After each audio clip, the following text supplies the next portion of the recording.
Well, here I am with my timer, which I will now set if I'm able to discern the complexity of it, so I don't talk too young. And I brought my coffee, which I'm almost. By the way, I just cleared my throat. I'm almost afraid to do that. And people go, "Oh no! Stop talking. Maybe it'll come through the lens, the virus." You can actually clear your throat without being in a position of dying. Speaking of dying, it leads me to the subject on resurrection morning of living. Now, as I pointed out to you last week, and if you don't remember last week or didn't see it, then I'll share and clarify it. Here's how it works.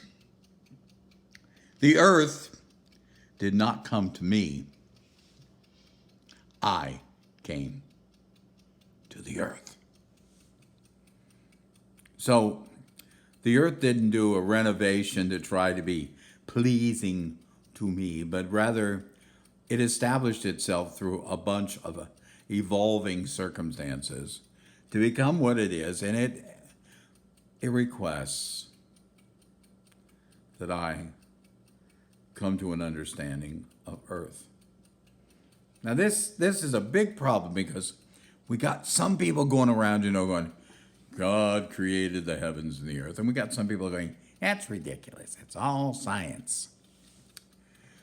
But if we would just stop and realize it is in the first two verses of the Bible that this thing is completely made clear.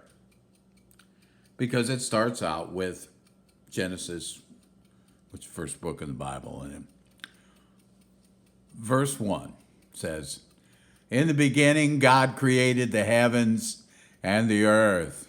Now, at this point, all the religious people, yay, yay, yay, see, God created the heavens and the earth, and that's it. Yeah, the Bible said it, and it's so.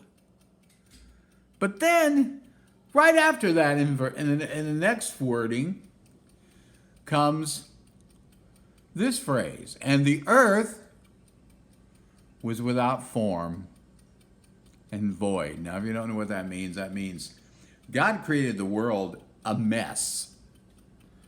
We think everything was created perfect, The cows came out with great udders. All the bull horns were shiny and beautiful, and all the skunks had just the right amount of skunk in them.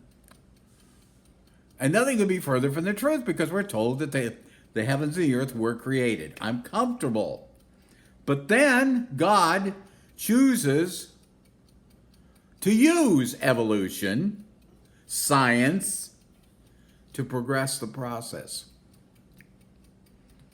It is possible to have a creator, a force out there in the universe, a spirit that set in motion all of this magnificent evolution. Now, if you have problems with that, that's fine. You can feel free to go one way or another. You can say, I believe that God did it all. Or you can say, I believe that all these cells just began to kind of crash in on each other, and it developed into a master plan through chaos and mutation.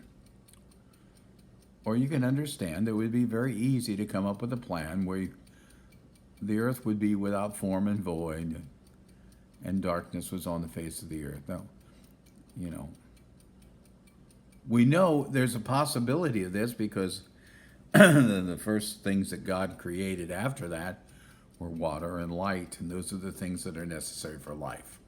Without water and without life, we're not convinced that there's a possibility for any kind of life we are familiar with. So let's not get into that. That's way too heady.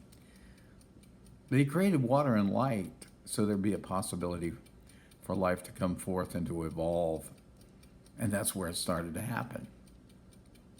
So what evolved? Since evolution is not a plan, well, we'll have to talk about how it evolved and how it came to be next week. I hope you enjoy the world that was created and evolved, because on this resurrection morning, it just keeps growing and growing and getting better. See you later.